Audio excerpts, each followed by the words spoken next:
Hello good morning friend. तर इथे मी सकाळी 6 वाजलेले आहेत. तर रांगोळ काढते आहे.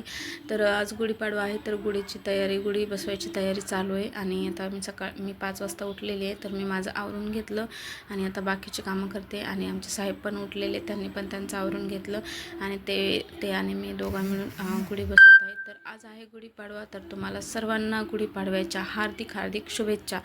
तर आपल्या इकडं म्हणतात गुढीपाडव्यापासून नवीन वर्षाला सुरुवात होते. तर या नवीन वर्षानिमित्त तुमच्या आयुष्यामध्ये सुख, समृद्धी आणि भरभराटीचे आनंदाचे दिवस यावे हीच मी प्रार्थना करते. तर इथे माझी रांगोळ काढून होत आहे. तर रांगोळ काढून झालेली आहे. तर त्याच्यानंतर मी ताट वगैरे तयार करून घेतलेलं आहे. त्याच्यामध्ये फुलं आणि साखरेचा हार घेतलेला आहे. परत आरती वगैरे लावून घेते आणि माझं ताट भरून झालेलं आहे. तर ह्या साखरेच्या हारानिमित्त म्हणजे हारापासून मला आठवलं बरं का, जेव्हा आम्ही लहान होतो ना, तेव्हा आम्ही साखरेचे हार कमी पैशातच भेटायचे. आता तेव्हाचा रेट किंमत मला काही माहिती नाही. पण ना आम्ही 4 जण होतो. तर 4 जणांमध्ये आई बाजारातून 4 जणाला 4 हार आणायचे आणि ते आम्ही दिवसभर गळ्यामध्ये ठेवायचे. आणि लास्टला जो गुढीला हार लावायचा खोबऱ्याचा, खारीक खोबऱ्याचा, तो आम्ही सर्वांनी वाटून घ्यायचा. आणि हा हार जो असायचा तो आम्ही दिवसभर खायचा, थोडा थोडा थोडा करून. खूप मज्जा यायची. खूप मला तो दिवस आठवले. आणि इथे आमच्या साहेबांचं म्हणणं होतं की अगोदर मला ओवाळून घ्या मॅडम आणि नंतर तुम्ही बाकीचे कामं करा. अगोदर माझं दर्शन घ्या, मीच तुमचा देव आहे अगोदर. तर मी त्यांना ओवाळून घेतलं, त्यांचं दर्शन घेतलं, पाया पडले. आणि असं पण आपण प्रत्येक नवीन वर्षाच्या वेळेस अगोदर त्यांनाच ओवाळून घेतो, त्यांचंच दर्शन घेतो आणि नंतर मग बाकीच्या कामाला लागतो. कारण तेच आपले खरं पहिले देव आहेत. तर मी तर असं करतेच बरं का. प्रत्येक सण असो किंवा नवीन वर्ष कुठलं पण फंक्शन असो, त्यांना ओवाळून वगैरे घेतेच आणि मग बाकीच्या कामाला लागते. आता तुम्ही असं करता की नाही मला माहीत नाही, पण मी तर असं करते बरं का. तर इथे फोटो वगैरे काढून घेतले आणि एवढी गडबड होती मला ड्युटीला जायची. आणि 8ला माझी ड्युटी होती, 8 ते 3, आणि घरी 7ला निघायचं होतं. पण तरी पण हे आवरायला, पटपट करायला पळ होते बरं का. सकाळचे 7 वाजलेले आहेत बरं का. तर आम्ही सगळेच उठलेलो आहेत आणि आज ड्युटीला पण जायचं आहे. तर एवढी गडबड आणि एवढी घाई आहे ना. आणि असं सणवार वगैरे म्हणजे असं फंक्शन, मराठी आपले जे कार्यक्रम असतात ना, त्यावेळेस तर नक्कीच आम्हाला सुट्टी नसते, म्हणजे नसतेच बरं का. कारण त्यावेळेस हॉस्पिटलमध्ये जावंच लागतं काम करायला. त्याच्यामुळे मग मला आज ड्युटी त्यांनी लावलेली. तर मला ड्युटीला जाणं पण गरजेचंच होतं आणि घरचं पण करणं गरजेचंच होतं. तर दोन्ही पण मी कार्य इकडे आमचा कॅमेरामॅन रेडीच आहे बरं का फोटो व्हिडिओ काढण्यासाठी.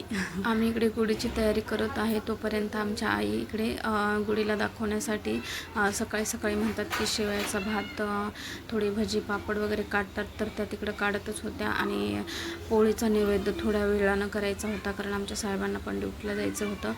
मग त्याच्यानंतर मी गेल्यानंतर आई निवांत असं बसून पूजा वगैरे करणार होत्या. मी फक्त त्यांना म्हणजे रेडी वगैरे करून दिली. आणि कारण त्यांना एवढं जमत नाही, म्हणजे सुधरत नाही, त्यांची कंबर पण दुखते. तर मग पोळ्याचा स्वयंपाक पण करायचा होता. तर त्यांनी म्हणजे थोडाफार करणार होत्या, बाकीचा मी येऊन करणारच होते.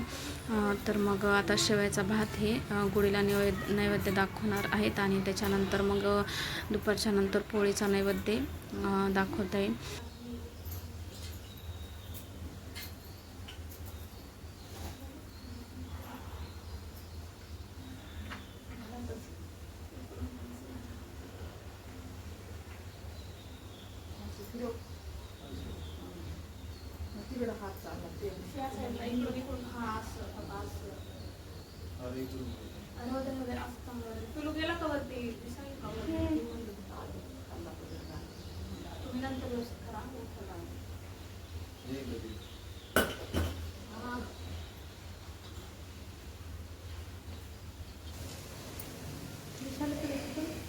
त्याच्यातून नाही दिसत, ते आडवा आहे.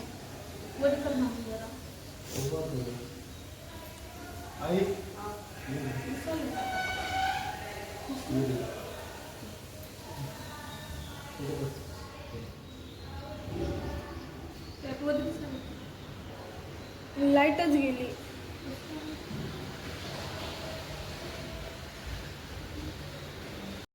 तर इथे साहेबांनी आमच्यावरती जाऊन व्यवस्थित अशी गुढी बांधून घेतलेली आहे, कारण मुलं वगैरे धरतात वगैरे, पाडतात, दरवाजाला सारखं येतात म्हणून चिकटपट्टी वगैरे लावून घेतलेली आहे व्यवस्थित बांधून.